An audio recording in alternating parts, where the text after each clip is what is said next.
저는 이 시간이 항상 늘 즐거운 것 같아요. 저희도요. 예, 말씀을 사랑하는 사람들과 함께 모이는 시간. 네. 예, 그래요. 어떻게 잘들 지내셨어요? 네. 예, 어떻게 복습도 좀 하셨어요? 윤정이가 무슨 죄는? 윤정 학생이. 자, 우리가 지난주 배웠던 내용, 강의 내용이 뭐였죠? 글쎄요. 광야에서 누리는 네. 기쁨에 대해서. 어떻게 한 주간 기뻤는지 모르겠습니다만. 예, 어떻게 광야에서 누리는 그 기쁨, 광야같이 그런 어쩌면 우리 상징적인 의미가 될 수도 있겠죠. 광야 같은 세상에서 우리가 어떻게 늘 기쁨을 누리면서 살아갈 수가 있을까? 뭐였죠? 첫 번째가 세상의 허망함을 깨달아요. 네, 세상 즐거움이 허망 역시 유정 학생 대단합니다. 기억력이 좋은 거죠. 예, 미모만 날로 좋아지는 줄 알았더니 부끄럽다. 진짜 잘생긴 친구예요. 그래요? 잘생긴다니까 좀 느낌이 이상하네요. 그렇습니다. 그래요. 세상 즐거움의 허망함을 깨달아야 되는데 우리는 세상의 그런 싸구려 즐거움에 너무 몰입돼 있다 보니까 정말 하늘로부터 오는 그런 기쁨을 누리지 못하고 살아갈 때가 참 많이 있죠. 그러나 그런 세상의 허망함을 깨달기만 하면 안 되겠죠. 뭘 깨달아야 돼요? 복음? 네, 복음. 복음이 무슨 뜻이에요? 기쁜 소식. 기쁜 소식. 그러니까 복음을 들은 사람이 기쁘지 않을 수가 없잖아요. 네. 근데 복음을 듣고도 내 인생이 기쁘지 않다? 그러면 그 복음이 진짜 아니에요. 복음이었나? 확인해 봐야죠. 네. 그 복음이 진짜 복음이었음에도 불구하고 아직 복음을 깨닫지 못한 거죠. 그것이 진짜 기쁜 소식이라면 우리의 인생을 완전히 그렇게 기쁨 가운데 이렇게 바꿔놓게 되는 거죠. 물론 뭐 복음을 받아들였다고 해서 한 번도 슬픔이 없거나 뭐 그렇다는 것을 의미하는 것은 아니지만 그런 슬픔과 어떤 고난과 역경 속에서도 그것이 우리를 어찌할 수 없는 그런 기쁨이 우리 안에 있게 되는 것이죠. 그런 기쁨이 있으려면 그런 복음을 듣고 깨달으려면 누가 인도하셔야 돼요? 성령님. 그렇죠, 성령. 뭐 계속해서 복습을 나 근데 개인적으로 이런 모습 처음 보거든요. 그러세요? 되게 열심히 네, 우리 요한이 학생이 이번에 우리 반에 들어와가지고 아마 저런 모범생을 처음 본 것 같아요. 네. 사도행전 하면서 많이 바뀌었습니다. 다 선생님 덕분입니다. 무엇보다 성령님의 인도하심이 있었죠. 고마우세요. 이런 우아한 사람 같은 이런. 그래, 성령의 인도하심이 없이는 사실은 우리가 깨달을 수가 없죠. 그럴 때 우리가 성령의 인도하심이 있을 때 우리가 진정한 기쁨을 누릴 수가 있습니다. 그 기쁨 가운데 살아가시는 저와 여러분이 되셨으면 좋겠습니다. 자, 오늘은 그 기쁨을 가지고 또 공부해야죠. 오늘은 주께서 쓰지 못할 사람은 없다 라는 주제를 가지고 함께 강의를 시작하도록 하겠습니다. 오늘 수업 사도행전 25강 주께서 쓰지 못할 사람은 없다. 사도행전 9장 1절에서 9절까지 우리 성호 학생부터 2절씩 읽으시고 마지막 절은 다 같이 읽도록 하겠습니다. 네. 사울이 주의 제자들에 대하여 여전히 위협과 살기가 등등하여 대제사장에게 가서 다메섹 여러 회당에 가져갈 공문을 청하니 이는 만일 그 도를 따르는 사람을 만나면 남녀를 막론하고 결박하여 예루살렘으로 잡아오려 함이라. 사울이 길을 가다가 다메섹에 가까이 이르더니 호련히 하늘로부터 빛이 그를 둘러 비추는지라.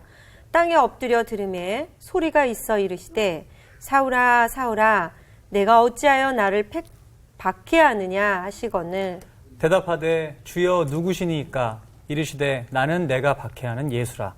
너는 일어나 시내로 들어가라. 내가 행할 것을 내게 이를 자가 있느니라 하시니 같이 가던 사람들은 소리만 듣고 아무도 보지 못하여 말을 못하고 서 있더라.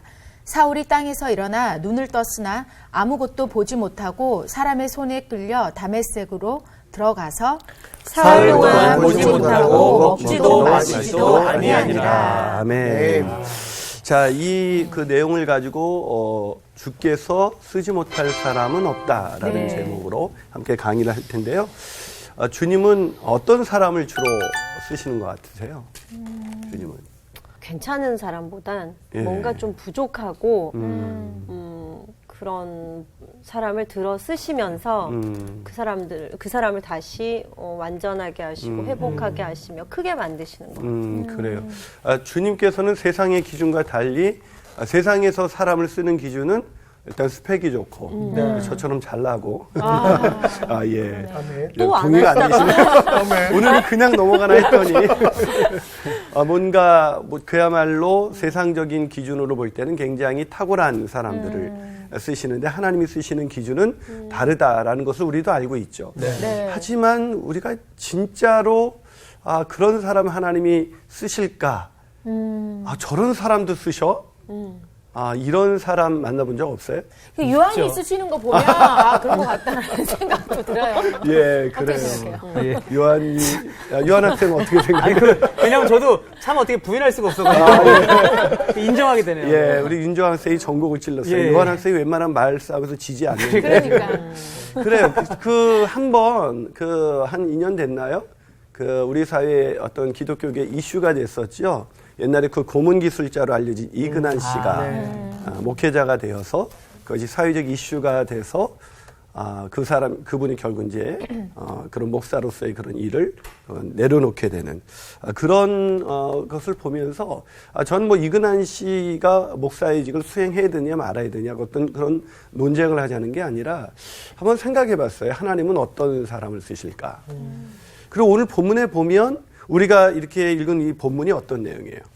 오늘 본문의 내용이 드디어 사울이 주님을 만나는 박해하러 갔다가 주님을 만나게 되는 그런 장면이잖아요. 근데 사울이 어떤 사람이에요? 사울 완전 정말 예수님을 따르는 사람들을 박해하던 예, 그렇죠. 대표적인. 그야말로 고문 기술자보다 더한 사람 아니에요? 진짜 그렇네요. 예. 우리가 생각해 보면 우리가 사울이 하나님을 만나서 이제 내가 주님 만났다 이랬을 때 이 사울의 말을 믿어줄 수 있는 사람이 누가 있었을까? 더더군다나 당했던 사람은 그렇죠. 예. 예. 사울로부터 자기 형제를 잃어버리거나 또 핍박을 당했던 사람은 아마 치를 떨었겠죠. 그런데 오늘 이 본문이 사도행전 이제 우리가 드디어 9장으로 넘어왔는데 사도행전 1장 8절 오직 성령이 너희에게 임하시면 너희가 권능을 받고 예루살렘과 온 유대와 사마리아와 땅끝까지 이르러 내 증인이 된다. 그 말씀이 이제 사도행전 1장 8절의 말씀이 본격적으로 이제 예루살렘을 벗어나서 이렇게 전파되는 과정이 사도행전 8장부터 12장까지거든요. 근데 8장부터 12장, 이후 계속해서 이제 온 유대와 사마리아와 땅끝까지 이르러 복음이 증거될 때 가장 귀하게 쓰임받은 사람이 누구예요? 바로 사울이죠. 정말 사울과 같은 사람을 그렇게 쓰실 거라고 누가 상상을 했겠어요? 그런데 그렇게 쓰임받게 된 장면, 오늘 그렇게 도저히 쓸 수 없는 사람을 만나주시는 이 사건을 통해서 우리가 주께서 쓰지 못할 사람은 없다라는 것을 알게 되는 것이죠. 자, 오늘 본문에 이 사울이라는 존재, 바울로 우리는 더 잘 알고 있지만, 자, 이 사울이 바울로 바뀌어져서 얼마나 많은 역할을 했어요. 신약성경 27권 중에 무려 13권 썼고요. 게다가 이 사람으로 인해서 복음이 땅끝까지 이르러 전파되게 됐고요. 또 이 사람이 나중에 너무나 겸손하여서 정말 나이 나된 것은 하나님의 은혜다. 이렇게 하면서 자신의 모든 것을 다 희생하고 주님의 길을 걸어갔음에도 불구하고 늘 겸손하게 주님의 은혜였습니다. 난 정말 죄인 중에 괴수입니다. 이런 사람으로 변했거든요. 이런 것을 보면서 우리가 깨닫게 되는 건 뭐예요? 이거는 하나님이 아니고서는 이렇게 변할 수가 없어. 그래서 아까 미란 학생이 얘기했지만 하나님이 왜 약한 자를 쓰시고 지혜 없는 자를 쓰시고 그냥 약하고 지혜 없는 자뿐만 아니라 이 바울이 사울이었을 때는 극악무도한 사람, 악한 자 중에 약한 사람, 도저히 용납할 수 없는 사람. 만약에 오늘 요한 학생에게 막 핍박을 가하던 제가 핍박을 가하고 막 린치를 가했었는데 오늘 여기 와서 성서학당에서 강의를 한다. 받아들일 수 있겠어요? 시험 들지 마. 시험만 들겠어요? 그러니까. 아마 주먹을 굳게 쥐고 있습니다. 예, 벌써. 아니. 생각만 해도. 그렇죠. 사실 쉽지 않은 일이에요. 그런데 오늘 하나님께서 바로 그런 사람을 쓰셨다는 것입니다. 그래서 우리가 이것을 통해서 알 수 있는 것은 뭐냐면 주께서 쓰실 수 없는 사람은 없다. 참 이것이 우리에게 위로가 되지 않아요? 맞아요. 저도 늘 목회하면서 늘 이렇게 제 자신을 보면서 절망할 때가 많아요. 내가 정말 목사답지 못한 그런 저의 모습들을 이제 종종 제가 목격하면서 좀 변화되고 좀 성숙해지면 이제 희망이 있다 이렇게 생각할 텐데 내 자신이 참 실망스러운 내 자신의 모습을 자꾸 목격할 때 이거 목회 그만둬야 되는 거 아닌가 이런 생각을 하게 될 때가 참 많아요. 그때 저에게 참 위로가 됐던 말씀이 바로 오늘의 말씀입니다. 어쩌면 이 사울을 바울 되게 하신 하나님이 나 같은 것도 내가 잘나서가 아니라 하나님의 은혜로 나를 덧입혀 주신다면 내 인생도 하나님 앞에 그렇게 쓰임받을 수가 있겠구나. 그 소망을 가지고 오늘도 이렇게 목회를 하고 있는 것 같아요. 아마 이것이 저만의 고백이 아니라 또 이 시청자 모든 분들의 그런 고백이 아닐까 이렇게 생각을 하면서 자, 주께서 쓰시는 사람, 주께서 쓰실 수 없는 사람은 아무도 없다라는 희망과 함께 그러나 그렇다 그래서 주님이 누구나 다 쓰시는 것은 아닙니다. 빌 하이베스 목사님께서 좋은 사역자라는 책에서 무슨 얘기를 했냐면 지도자 훈련에 자기가 신경을 많이 쓰는데 지도자 훈련에 신경을 많이 쓰는 이유는 뭐냐면 지도자가 변해야 교회가 변하고 그래야 세상의 빛과 소금으로서 살아갈 수 있기 때문이다라고 말을 했습니다.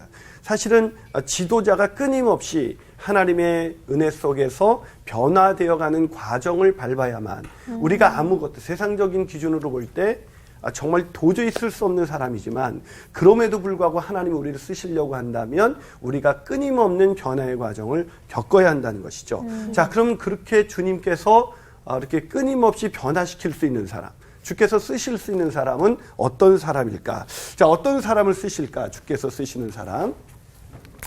궁금하시죠? 네. 주께서 쓰시는 쓰지 못할 사람은 없다. 없다. 그러면 주님께서는 어떤 사람을 쓰실 것 같아요? 어떤 사람을? 자, 사울을 딱 보면 사울을 쓰신 걸 보면 어떤 사람을 쓰실까요? 사울을 보면 그 악행했을 때도 되게 열심히 악행을 했어요. 그러니까 열정적인 사람을 쓰지 않을까. 열정적인 사람을 쓰지 않을까. 하긴 그 말도 맞아요. 누군가 예전에 예수 믿기 전에 오히려 막 악했던 사람들이 더 많이 이렇게 쓰임 받는다. 뭐 이런 뭐 확인되지 않은 그런 썰도 있습니다. 우리가 천국에 가면 세 가지 때문에 놀란대요. 첫 번째는 안 올 줄 알았던 사람이 두 번째는 올 줄 알았던 사람이 안 왔다. 세 번째는 뭘까요? 내가 와서 놀란다는 거예요. 나 같은 사람이 천국에 와서. 여러분 살아가면서 우리가 이렇게 하나님 앞에 사실은 하나님 누구나 다 쓰신다 그러지만 사실 우리 자신에 대해서 실망하게 될 때 우리는 계속 어떤 생각해요? 하나님 나 쓰시지 않을 것 같다. 이런 생각 자주 하지 않아요? 네, 맞아요. 그리고 또 막 우리 인생의 고난이 막 찾아오고 그러면 역시 난 안 돼.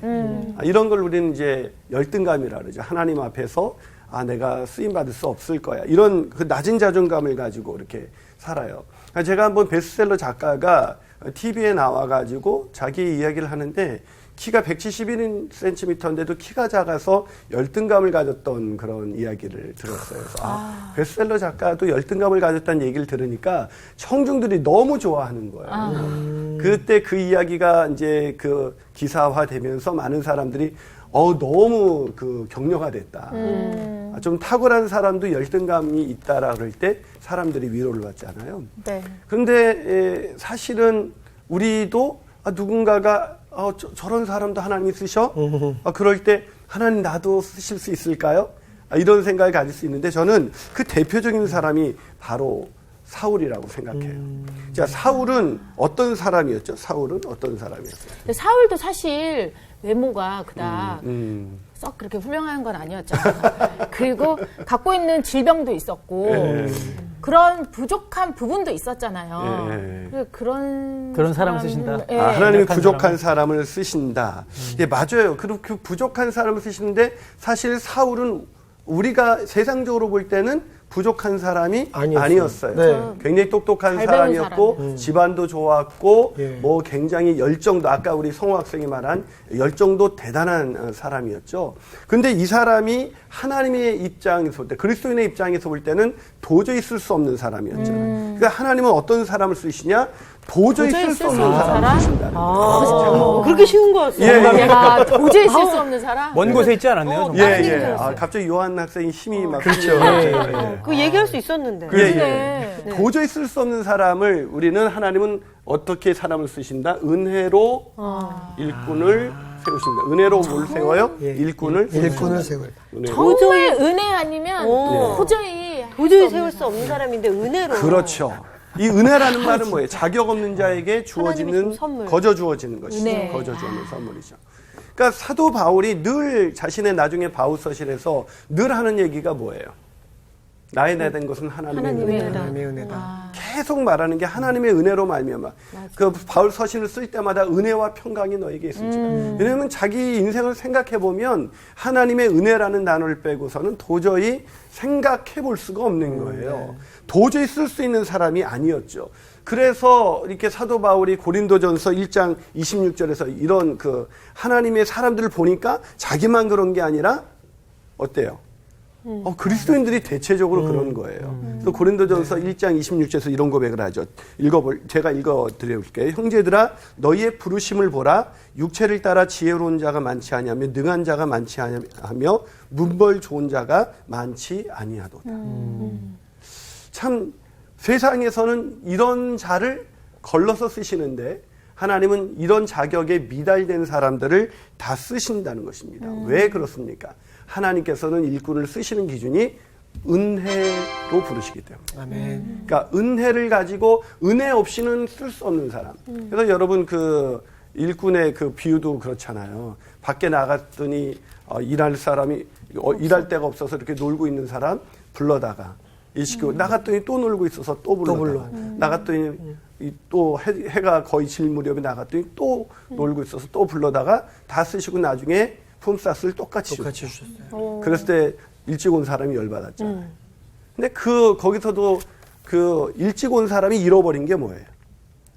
자기도 그렇게. 자기도 은혜로 자기도 불러주지 않았으면 올 수밖에 없는 사람이라는 걸 잊은 거죠. 근데 우리가 그렇게 우리가 언제 하나님으로부터 쓰임받지 못하기 시작하냐면 어느 날 은혜로 부르신 그 사명을 잃어버리고 내가 그래도 자격이 있어서 이 일을 하고 있다고 생각하는 순간부터 하나님 앞에 결코 쓰임받을 수 없어요. 그러니까 저희도 지금 여기 성서학당에 앉아있는 게 그런 경우가 아닌가 싶어요. 저희도 은혜로 여기에 앉아있는 거지 저희 뭐 잘나서 있는 거는 정말 아니라는 생각이 그렇죠.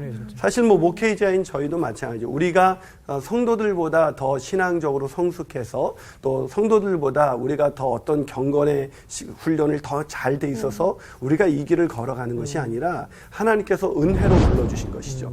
목회자가 또 성도님들이 우리가 하나님이 부르신 그 일터에서 그 생각을 잃어버리지 않으면 주님께서 우리를 지속적으로 사용할 수가 있는데 우리가 어느 날 우리가 은혜로 불렀다는 이 사실을 망각하는 것이죠. 그 순간부터 우리는 하나님이 이미 하나님의 손에서 벗어나 있는데 그걸 깨닫지 못한 채 살아가고 있는 것이죠. 근데 오늘 사도 바울이 이 충격적인 사도 바울이 어떻게 이렇게 위대한 인생을 살아갈 수 있는가 이렇게 보면 오늘 본문에 이 사도 바울이 어떤 사람이었는지 자 오늘 본문 1절과 2절을 한번 같이 읽어볼까? 우리 미란 학생이 한번 읽어줘 볼까? 1절과 2절, 9장 1절과 2절을. 사울이 주의 제자들에 대하여 여전히 위협과 살기가 등등하여 대제사장에게 가서 다메섹 여러 회당에 가져갈 공문을 청하니 이는 만일 그 도를 따르는 사람을 만나면 남녀를 막론하고 결박하여 예루살렘으로 잡아오려 함이라. 자, 성경이 왜 이런 사울의 이건 좀 안 썼으면 좋은 내용인데 우리는 과거에 좀 안 좋은 기억이나 제 이야기는 누가 좀 안 해줬으면 숨기고 싶잖아요. 근데 성경이 이것을 왜 기록했을까요? 이런 사람인데도 불구하고 하나님이 쓰신다는 거죠. 그렇죠. 이런 사람인데도 불구하고 하나님이 쓰셨다라는 것을 기록하고 있는 것이죠.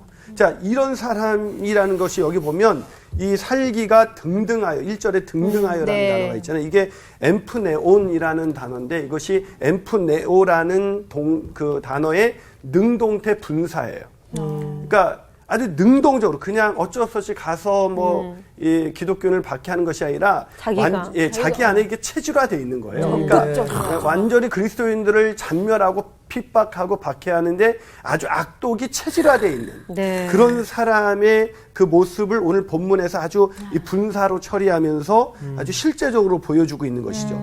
자, 이 사람이 이 예루살렘에서 다메섹까지는 몇 킬로나 떨어져 있냐면 무려 240km나 떨어져 있었습니다. 진짜 오늘날처럼 무슨 자동차가 있는 것도 아니고 거기까지 그런 살기가 거기까지 얼마나 가서. 등등했으면 그 남을 죽이고자 하는 열정이 그렇게 강력했다는 것이죠. 자, 그렇게 강력하게 그런 악행을 저지르는 이 사람, 다른 사람을 몰라도 이런 사람은 써서는 안 되는 인물이죠. 여러분, 나라의 일을 하는 사람들도 그렇고 우리 최근에도 막 그런 일들이 계속 터지고 있지만 계속해서 가장 중요한 게 뭐예요? 뭔가 공적인 일을 하고 뭔가 의미 있는 그 일을 맡길 때 가장 중요한 것이 도덕성이거든요. 그렇죠. 지금 이 시대의 모든 리더들이 뭐 때문에 무너져요? 능력이 없어서 무너지는 것이 아니라 도덕성 때문에 다 무너지는 것이에요. 네. 청렴하죠. 예, 도덕적으로 보면 이 사람은 완전히 끝난 사람이에요. 이런 사람을 하나님이 쓰신다는 것을 굳이 여기에 기록해주고 있는 것은 하나님이 일꾼을 쓰실 때 하나님의 기준은 은혜로 부르신다. 그렇기 때문에 그 은혜가 우리 안에서 계속해서 역사하도록 내가 은혜 받은 자라는 것을 단 한순간도 잊지 않는 것이 우리가 어떤 영역에서 일을 하든 그것이 중요해요. 아멘. 그것을 깨닫지 않으면 사실 하나님이 쓸 수 없죠. 그래서 사도 바울이 고린도전서 15장 10절에서 이런 말씀을 하죠. 그러나 내가 나의 나된 것은 하나님의 은혜로 된 것이니 내게 주신 그의 은혜가 헛되지 아니하여 내가 모든 사도보다 더 많이 수고하였으나 내가 한 것이 아니요 오직 나와 함께 하신 하나님의 은혜 때문에 내가 일을 했다. 그러니까 이 고백에서 사도 바울은 철저하게 하나님의 은혜가 자신의 마음속에서 모든 일을 하게 하는 그런 이유였고 동기였고 목적이었다라는 것을 고백하죠. 참 이 은혜 속에서 우리가 내가 은혜로 인해서 성가대하고 은혜로 인해서 교사하고 은혜로 인해서 주방에서 일하고 은혜로 인해서 주차봉사하고 은혜로 인해서 목사하고 은혜로 인해서 우리 삶의 일터에서 그렇게 하나님이 날 쓰고 계신다. 나 이렇게 쓰임받을 사람 아닌데 어쩌다 내가 여기 와서 이렇게 일을 할 수 있는 그런 은혜를 입었을까? 그것을 우리가 기억한다면 우리가 일하는 그곳에서 주님의 뜻이 얼마나 많이 이루어지겠어요. 네. 주께서 쓰시는 사람의 첫 번째 특징 뭐예요? 은혜로 일꾼을 세우시는 것을 믿는 사람이에요. 네. 한 발 더 나아가서 주께서 쓰시는 사람의 두 번째 특징은 뭐냐? 그건 뭐냐면 이 은혜로 일꾼을 쓰신다는 것을 믿는 사람이에요. 자, 은혜로 일꾼을 세우신다는 걸 믿는 사람인데 그럼 이 은혜가 뭐예요? 이 은혜가 사도 바울에게 준 은혜가 뭐예요? 하나님을 이제 영접하는 거. 그렇죠. 자, 이 사람이 우리가 일하기 전에 사도 바울이 지금 사도행전 9장에서 지금 이 누가가 뭘 기록하고 있어요? 3절 보면 3절을 요한 학생이 한번 읽어줘 볼래요? 네. 사울이 길을 가다가 다메섹에 가까이 이르더니 호련히 하늘로부터 빛이 그를 둘러 비추는지라. 자, 거기 보니까 사울이 길을 가다가 이 길이 어떤 길이었어요? 박해하려고. 잡으러 가는 길. 악행의 길이었습니다. 네. 도저히 용납할 수 없는 그런 길을 가다가 다메섹 가까이 이르러 호련히 하늘로부터 빛이 그를 둘러 비추기 시작했어요. 네.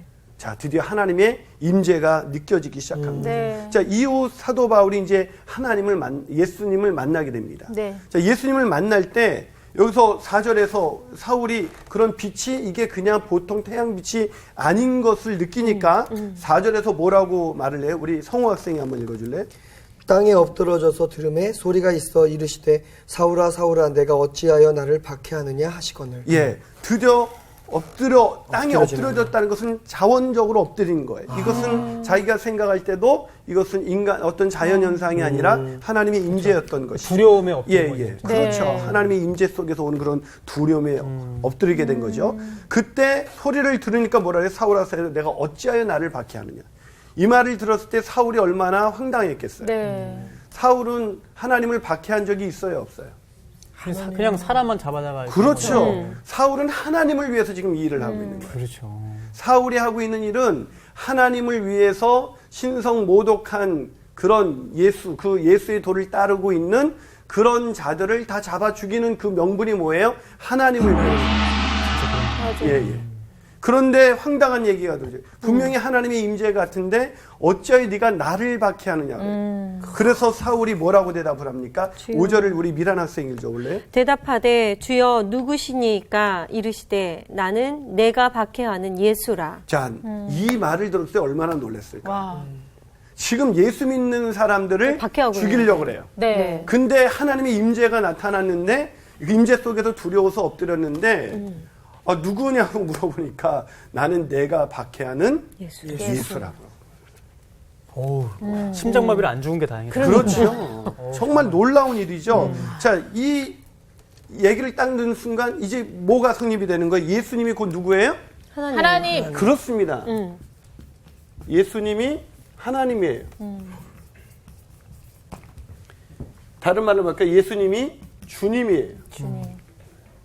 사울이 박해하러 갔다가 하나님을 위해서 일한다고 생각하고 막 달려갔는데 거기서 다메섹 도상 가까이 이르렀을 때 호련히 빛이 비추면서 소리가 났는데 거기서 하나님의 음성이 들렸는데 바로 내가 왜 나를 핍박하느냐고 물으셔서 내가 언제 핍박했을까 이런 생각하지 않았을까요? 네. 그런데 나는 내가 박해하는 예수다.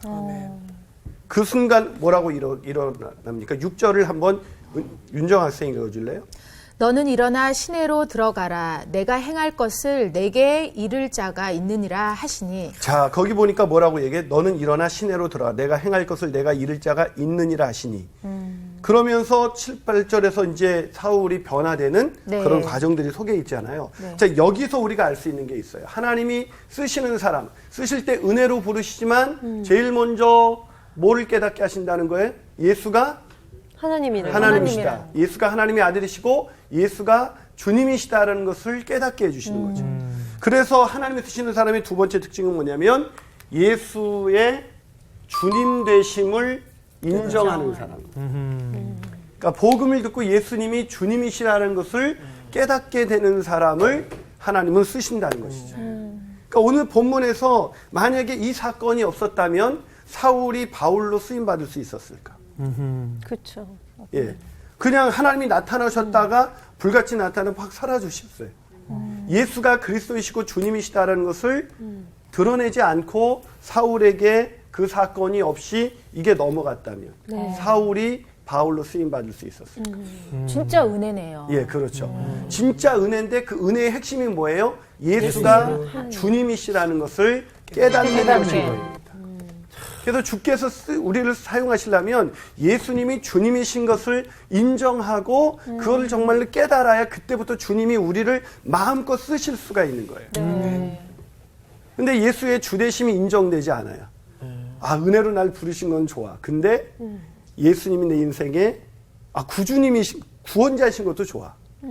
근데 주님이신 것을 받아들이지 못해요. 그럼 하나님이 우리를 쓰실 수가 없다는 것이죠. 그 동기부여 연설가인 찰스 존스라는 사람이 있는데 이 사람이 이런 얘기를 했어요.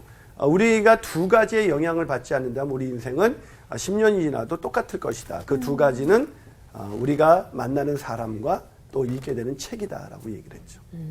즉 한마디로 말하면 만남이 우리 인생을 바꾼다는 거예요. 책도 그 저자와의 만남이니까. 결국 누구를 만났느냐에 따라서 우리 인생이 달라지는데 하나님이 오늘 사도 사울이라는 청년을 만나주셨어요. 말도 안 되는 그 청년에게 나타나셔서 만나셔서 뭘 계시해 주셨어요? 예수가 주님이시다는 걸 계시해 주셨어요. 예수가 주님이시다는 것이 깨달아지지 않으면 우리가 도저히 쓰임받을 수가 없다는 것입니다. 여러분 아무리 능력이 있어도 아무리 능력이 탁월해도 이것이 깨달아지지 않을 때 사울은 어떤 청년이었어요? 하나님을 위해서 일했지만 하나님을 박해하는 인생을 살았어요. 예수가 주님이시라는 것이 깨달아지지 않은 상태에서 하나님의 일을 할 때 그게 바로 박해예요. 예수님이 주인 되심을 인정하지 않은 상태에서 내가 열심히 교회 일을 하면 그게 바로 하나님의 마음을 힘들게 하는 일이라는. 근데 오늘날 교회 안에서 예수님이 주되심을 정말 인정하면서 일을 한다면 그 안에서의 그런 갈등과 상처와 아픔과 이런 것들이 얼마나 아름답게 선으로 바꾸어질 수가 있을까. 근데 교회 안에서도 어때요? 일하다 보면 뭐 자존심 상하는 일 생겨요. 그렇죠. 상처만 받는 일 생겨요.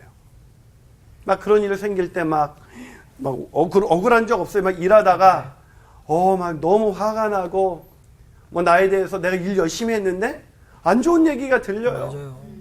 교회 가기 싫죠. 예, 싫죠. 그때 교회 가기 싫은 그 주인은 누굴까요? 나네요. 예.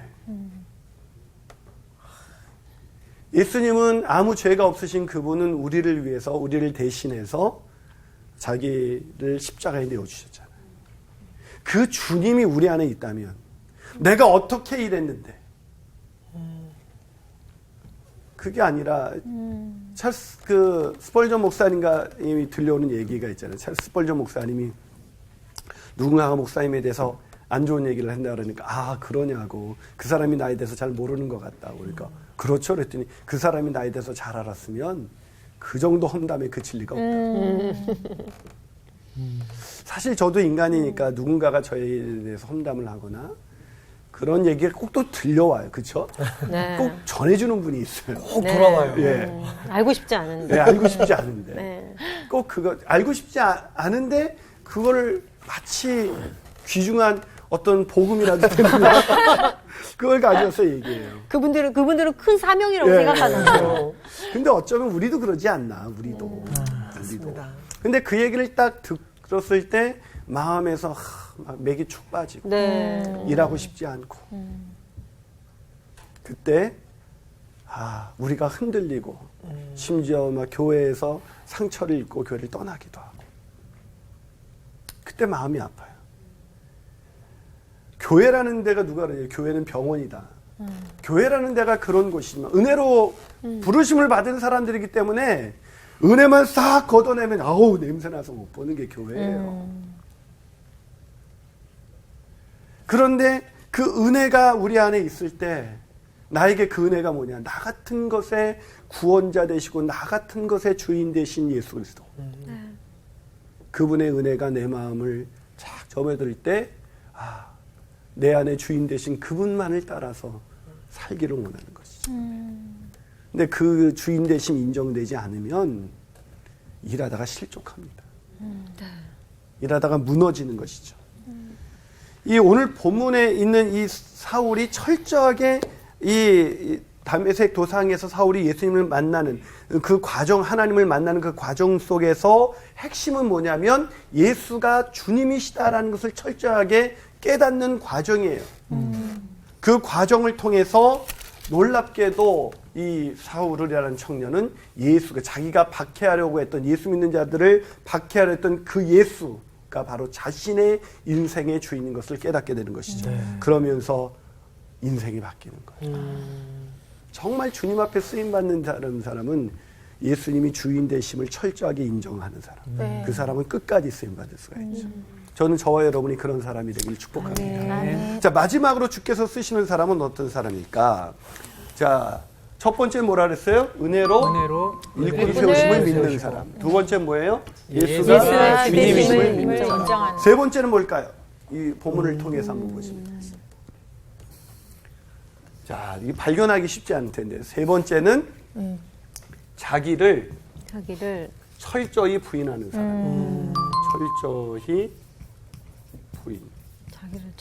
자기를 철저히 부인하는 사람을 하나님이 쓰십니다. 자, 오늘 본문 어디에 그런 내용이 있는가? 네. 자, 8절을 한번 같이 읽어볼까요? 8절을 읽습니다. 자, 한번 다 같이 읽어볼까요? 시작. 사울이 땅에서 일어나 눈을 떴으나 아무것도 보지 못하고 사람의 손에 끌려 다메섹으로 들어가서. 자, 지금 사울이 누구의 손에 끌려갔다고요? 사람의 손에 끌려가는 아주 수동적인 모습을 보죠. 네.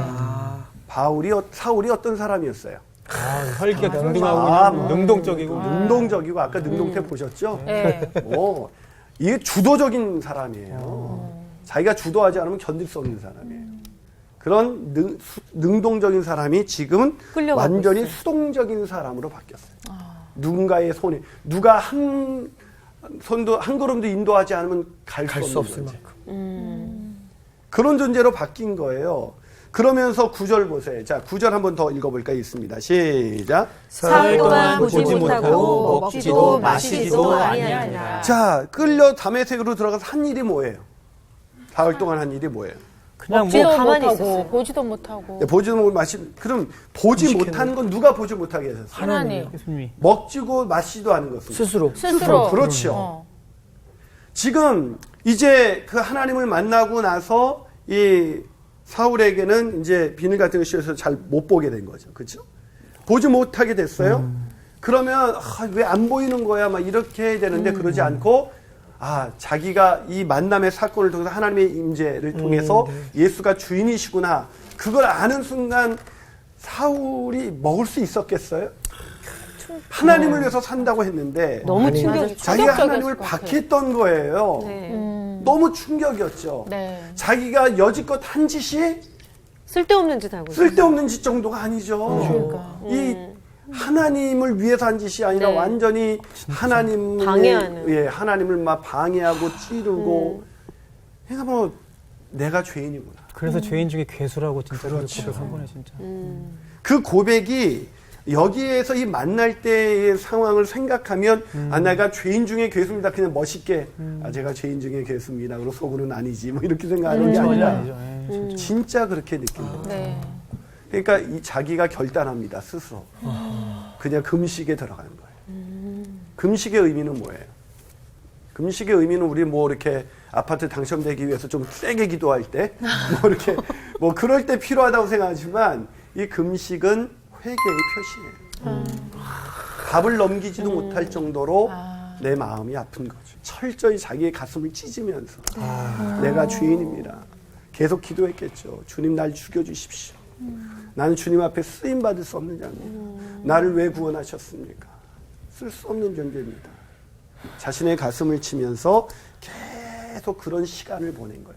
이 시간을 보내는 게 왜 중요하냐? 왜 자기를 철저히 부인하는 이 회개의 시간이 왜 중요한가? 이 이재철 목사님이 사도행전을 강의하면서 그런 얘기를 했어요. 이 본문을 독의 비유로, 장독 때 그 네. 독의 비유로 하셨어요. 네. 김치독을 쌀독으로 쓰려면 어떻게 해야 돼요? 김치도 안에 있는 김치를 다 비워내요. 비워내지. 네. 자, 그럼 바로 쌀 부으면 돼요, 안 돼요? 아니, 깨끗이 씻어야 씻어야 돼요. 돼요. 깨끗이 씻었어요. 그리고 부으면 돼요, 안 돼요? 말려요. 안 돼요. 예, 이제 살림을 해보셨으니까 아시죠? 예. 말려야죠. 뭐가 다 빠질 때까지. 물기, 예, 물기뿐만 아니라 뭐가 다 김치를 냄새도, 넣었으니까. 냄새. 그렇죠. 김치 냄새를 다 뺄 때까지. 물을 좀 담가둬야 되는데. 예, 물을 또 담궈놓고. 독을 하나 새로 사면 안 돼? 너무 시간이 오래 걸리는데. 오래 걸리는데. 그래요. 저도 하나님이 나 같은 거 쓰시느니 쟤 말고 다른 거. 다행이네, 근데. 진짜. 되게 더러운 그게 인간의 우리도 그렇잖아요. 쟤 붙여가지고. 기다려서 하느니 쌀독을 하나 새로 사겠다. 근데 하나님은 그렇게 사시는 분이 아니시네요. 참, 예. 다 기다려주시고. 하나님 또 인내하시면서 그래서 그게 주여. 은혜예요. 그래서 제가 목회를 해보니까요. 저를 목사로 만들어 가시는 과정이더라고요. 저를 목사로 만들어 가시기 위해서 그 수많은 우리 애꿎은 성도들을 동원하셔가지고 그들로 하여금 인내하게 하고 기다려주고 그러면서 내가 목사로 이렇게 만들어져 가는 거예요. 성도 간에 그런 주님의 사람 쓰시는 그 원리를 배우게 된다면 네. 우리는 서로를 향해서 얼마나 그래도 참아줄 수 있을까요? 참아주면서 인내하면서 그래 저 사람 언젠가 쓰시겠지. 그런 마음으로 모여진 공동체, 그런 일꾼들이 모여서 나는 쓸 수 있는 사람이 아니었다고. 근데 그분이 내 인생의 주인 되셔서 나 같은 거 쓰신다고 해서 내가 이렇게 쓰임 받고 있는 거라. 그러면서 그런데도 내가 끊임없이 내가 올라와서 예수만 드러내야 되는데 내 자신이 올라와서 참 부끄럽다고. 그런 사람들, 그런 일꾼들이 모여 있는 공동체, 그런 가정, 그런 일터. 얼마나 아름다운 일터일까요? 네. 이런 주님이 쓰시는 사람의 이 원리 속에 깊이 뿌리 박혀 있는 나무는 풍성한 결실을 맺을 수가 있습니다. 이재철 목사님께서 그런 얘기를 하시죠. 제네바에서 살 때, 저는 한 번도 제네바에서 살아본 적도 없고. 주네브. 그렇게 보니까. 네, 거기 있을 때 태풍이 지나갔대요. 네. 근데 뭐 아주 큰 20m의 높이의 나무들이 뭐 거기도 그냥 픽픽 쓰러진 거예요. 근데 공통점이 있더라는 거예요. 그 공통점이 뭐냐면 뿌리가 그냥 고작 50cm에 불과하더라는 거예요. 20m의 그 거목을 버티기에 50cm의 뿌리는 너무나 얕았던 거죠. 그런데 그 태풍이 불어서 쓰러진 게 아니라 태풍이 불었음에도 불구하고 쓰러지지 않은 나무가 있었어요. 그 나무는 뿌리가 깊이 박혀 있는 거죠.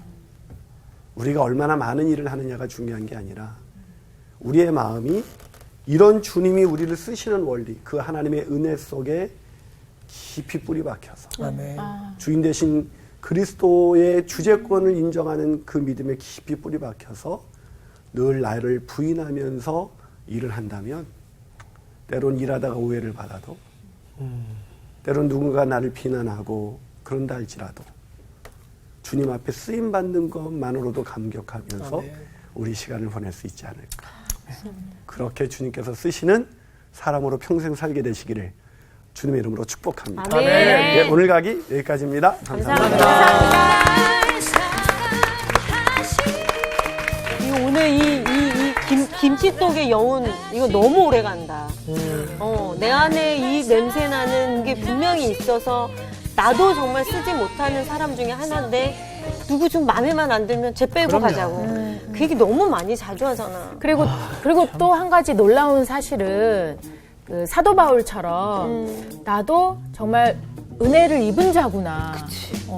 왜냐면 부족한 나를 통해서 하나님 일하시는 거 보면 나 또한 그런 사람인데 내가 그걸 또 때로는 망각하고 그렇게 지낼 때가 진짜 하나님이 정말 뭐 당연히 전능하신 분이시지만 전략적이신 게 은혜가 그만큼 많이 드러나면 결국 하나님의 영광이 드러나잖아요. 연약하면 연약할수록 이 사람이 변화되면 그 영향력이 어마어마하잖아요. 하나님이 그런 사람 쓰시네. 그러게요. 그래서 우리를 사용하셨네요.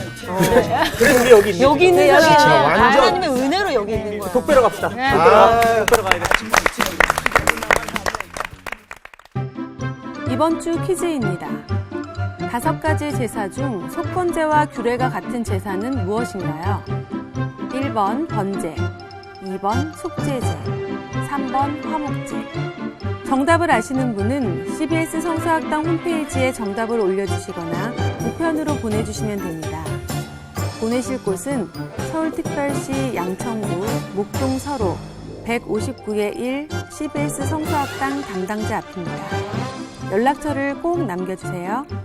선정되신 분들에게는 대한성서공회에서 성경, 송태근 선생님의 내가 어디 있느냐, 하나님이 꿈꾸는 교회, 김기석 선생님의 일상 순례자, 신인 선생님의 땅과 하늘의 갈림길에서 가운데 하나를 드립니다.